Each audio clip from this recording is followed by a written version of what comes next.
Welcome to the Influency Podcast. I'm Hadar, and this is episode number 100. And today we are going to talk about criticism and native speakerism, where I'm going to talk about a comment that I've received recently and dismantle it right here with you. It's going to be fun.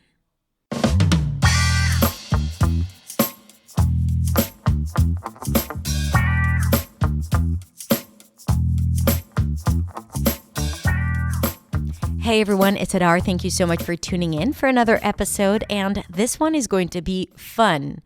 I think it's worthy of being the 100th episode, which is crazy, 100 episodes. But yeah, I did not plan something fancy, but it ended up being this episode as the 100th episode. I keep saying 100th because it's a lot of fun. Try it to pronounce it with that DTH at the end, 100th. Say it like 10 times and you'll be able to do anything in life. Anyway, so I think this is worthwhile because I never do this. I've never done it. I've never taken any negative comments that I've received in the past and talked about them publicly. Mainly because I don't really care. I just see it and move on. But this one caught my eye and heart in particular, because it felt like it wasn't directed just at me. It was directed towards all non-native speakers of English. And that was crossing a red line, because if this exists out there, then we have a lot of work to do, because it's not just me getting those comments. It's a lot of other people that don't have the platform that I have to talk about it and to air it out. And they don't have the experience dealing with negative comments. And such comments can definitely make a person feel insecure. You know, the other day, one of the teachers in my community, English Teachers Academy community, shared with me that her students came to the final lesson with her crying because someone said something negative about her English. And that's the thing, like people feel like they're entitled to comment on other people's accents and English. And that is absolutely wrong. And I wanted to talk about this and the fact that it still happens to me, and it happens to so many people that I know, because we need to understand that once we feel bad about it, we actually collaborate with the sense that some people have better English and then they're better than you because they make you feel inferior, and they use language as a way to gain power over you. And not a lot of people do that, but some do. And we need to draw a very clear boundary here when it comes to people commenting on our English, what we can or cannot do, what we're entitled to do, how we sound, how they scale us, how they position us if we sound very close to a native speaker or very far from a native speaker. It's none of anyone's business how my English sounds. Now, I'm going to say that later on as well, but I just want to make it clear. Kind feedback, helpful feedback, constructive criticism, all of that is amazing, helpful, helps us build ourselves as better communicators. And we shouldn't feel bad if we get this positive, friendly feedback from people trying to point out things that are important for us. But if something is said in a derogatory way, in a way that is hurtful or disrespectful, then we need to recognize that it's not about us, it's not about our English, it's about them and their desperate need of making people feel bad so they can feel good about themselves. And I'm saying that because this cannot stop you from moving forward, or the fear of getting such feedback cannot stop you from moving forward or from speaking or from thinking positively about yourself. Okay? So this is why I decided to take this comment and talk about it publicly. Now you're probably wondering what this comment is all about. So I'm going to just move into the full episode and share it with you here.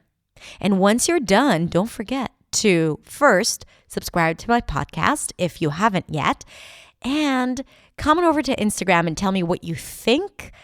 I'm at hadar.accentsway, and make sure you pop in to say hi because I really want to hear from you. Okay, so let's listen.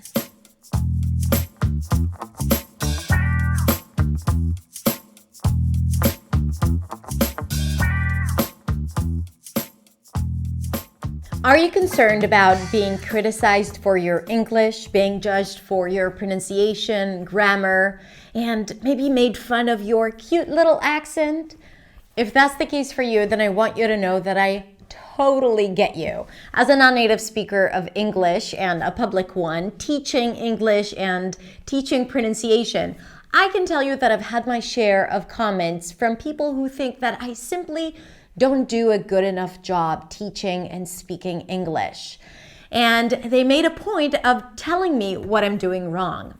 Now, I'm not talking about kind, generous feedback from people who want to share with me their knowledge, because those comments help me become a better communicator, and I'm very grateful for those. No, I'm talking about the mean, nasty comments that are meant to make me feel bad and small.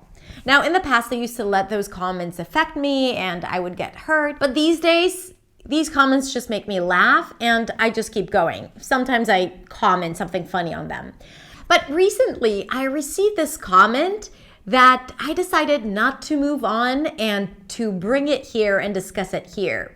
Because first of all, to show you that even I get negative comments and I get judged for my English, so you should feel good about yourself and see that it really isn't the reason why we should stop doing what we want to do, and it should definitely not stop us from creating and speaking and expressing our thoughts. Especially if you are a business owner or an entrepreneur and you're thinking about starting a YouTube channel or showing up on video, on social, and you're afraid because you're afraid that people are going to make fun of your English and question your authority. So this is definitely not the reason why you should not do what you want to do. And I am a living example of that. And even though you may get negative comments, it means nothing. And the second reason why I wanted to bring this comment here is because I wanted to show you what native speakerism looks like. Native speakerism is an ideology in the ELT industry, English language teaching industry, that suggests that native speakers or people who are characterized as native speakers are superior to non-native speakers pedagogically, culturally, and linguistically. Now, it's broader than just the English teaching industry, because if you've ever tried to apply for a job and the requirements stated that it's for native speakers only, regardless of their skills or expertise, that is native speakerism as well, preferring a certain group simply because of their linguistic background. So let's go into the story. There is a video that I created called The Single Most Effective Thing to Improve Your English. And in the video, I start talking about all the possible things that you can do. And then at some point I say, you do you, boo, which is a slang word to, you do whatever you want. And this video has been up and running for a while, but recently I saw a comment on this video. And in the comment, JR says, when I was first learning Hebrew, I was advised never, as a non-native speaker, to use very slangly phrases, period. It sounds awful, as in, open quotation marks, you do you, boo, close quotation marks, nah, bad, space, new paragraph. Also, Hadar, your word, English, in quotation marks, of course, sounds much more like English with an E, just saying, with an N. Don't say that, though. Okay, So let's break it down, my friends. Let's break it down. Now, to be honest, when I first read it, I got all fired up by the audacity and I comment something funny and witty and mean. But then I decided to do something different. I'm going to share with you what I commented at the end. Now, here is the thing. First of all, it seems like this person knows me. So they were using English, and I'm going to say they because I don't know if it's a he or a she. So I'm going to use they. Now, that person knows me. Otherwise, they wouldn't be using the word Hebrew or to describe their Hebrew journey. Now, I don't know if this person actually learns Hebrew. I kind of doubt it, but whatever. Let's just agree that that person learns Hebrew, and someone else, who is that person anyway, told them that they should never use slangly words because it sounds bad. First of all, who cares what someone said to you about your Hebrew, right? I don't care about what they think about your Hebrew, and you should not be sharing that with me because my English journey and your Hebrew journey are not the same. So don't compare and don't give me notes. You are not my teacher. Second, when someone says you should never use it as a non-native speaker, it suggests that they, as native speakers, are entitled to use certain words in a way that non-native speakers are not entitled to use because it sounds bad. Oh, God forbid, it butchers the language.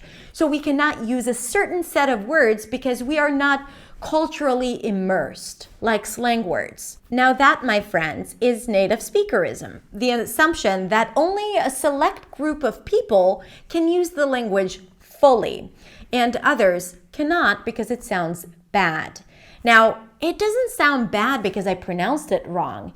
It sounded bad to him because it was culturally inappropriate because I did not grow up in the US. Does that make any sense to you? Because to me it doesn't. I don't know. Now, honestly, if I were to see someone who is trying to use slang words when speaking, I would be so incredibly respectful and appreciative. Not only that they're coming closer to me by communicating with me in the language that I was born into, they're also coming closer to me by using certain cultural elements that are meant to bring us even closer and to make the conversation more specific and more comfortable. So I would be very appreciative of that. So let's just agree that there is no universal law that says that non-native speakers cannot use slang words. And just because someone said that to you does not make it true. So JR, if I were you, I would do some soul searching to see why other people's ideas and voices are so dominant that are preventing you from communicating confidently and fluently. Because I'm assuming that having all these ideas about how you should or shouldn't communicate in a second language probably affect your fluency in Hebrew, if that indeed is a language that you are pursuing. Anyway, let's move on to the second part. The second part says, also, Hadar, your word English sounds much more like English. So JR didn't feel like it was enough to let me know that I shouldn't be using slang. He also wanted to hurt me at a place where I feel very confident and comfortable, and that is pronunciation. So he decided to let me know that my pronunciation is not accurate. It doesn't matter that the E sound in English is unstressed, and oftentimes the E turns into a schwa, and that's called an allophone. But let's set that aside. The way it was said was meant to hurt. And I'm saying that because I want you to be able to recognize it when you get negative or mean feedback. Because if the feedback is meant to make you feel small, then you need to make a decision and say to yourself that you are not going to let it affect you. Because it's about them, and it's about them trying to gain power over you. And it's not about you not doing a good enough job. Because ultimately, I don't care if I mispronounce the word English and say it like English. I don't care. The purpose is not to sound exactly like a native. So this person does not get what it is that I'm talking about. Those nuances when I teach, they don't matter. as long as we are all communicating confidently. My message and my goal is to simplify pronunciation and to simplify how spoken English works. And those subtle nuances, they don't freaking matter. Now, to wrap it up, he said, just saying. Without a G, with an N, that sounds slangly, saying, just saying, right? That's how I would pronounce it. And then he said, don't say that though. Meaning, I can write it down because I'm a native speaker, but you can't say that because you are not. That is native speakerism. When people use language to have power over you, it is your job not to comply with it, not to participate, not to take part in it. You feeling bad, you feeling hurt, you feeling like they might be right is being complacent, is agreeing with that assumption that they are better than you, that they have something that you don't. And I'm not speaking out of nowhere. I have students and teachers in my community that share with me the negative comments that they receive constantly on their English and on their accent. So it's not something that I invented, and it's not something that just happened to me. And this is why I'm speaking to those people who get those negative comments. And they need to just not take emotional part in it, because once you are hurt or affected or you are upset because of that, it's like you acknowledge the fact that they are better than you, that they have something that you don't. And that is absolutely not true. And you know that, and I know that.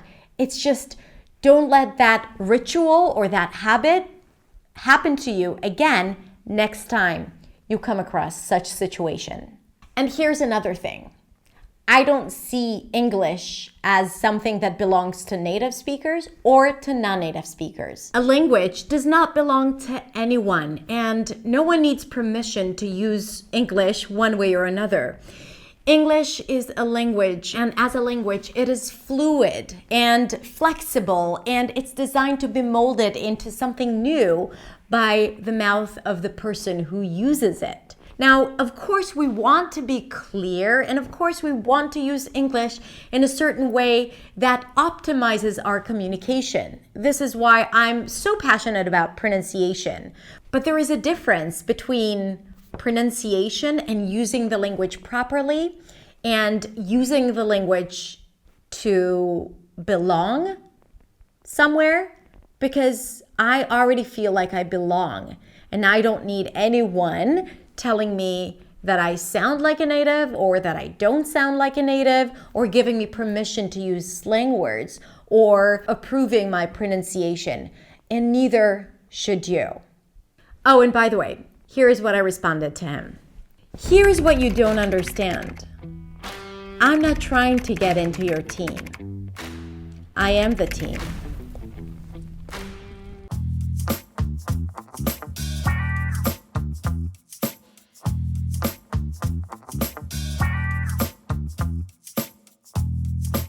Okay, so I hope you enjoyed this episode. If you have something to say, or if you would like to share with me your story about, someone that says something to you and now you are discovering that you should not feel bad but angry at that person, then I am here to listen. You can find me at hadar.accentsway, or you can just go to the post and share it on my website. So thank you so much for tuning in again. I love you all very much, and I'll talk to you in the next episode.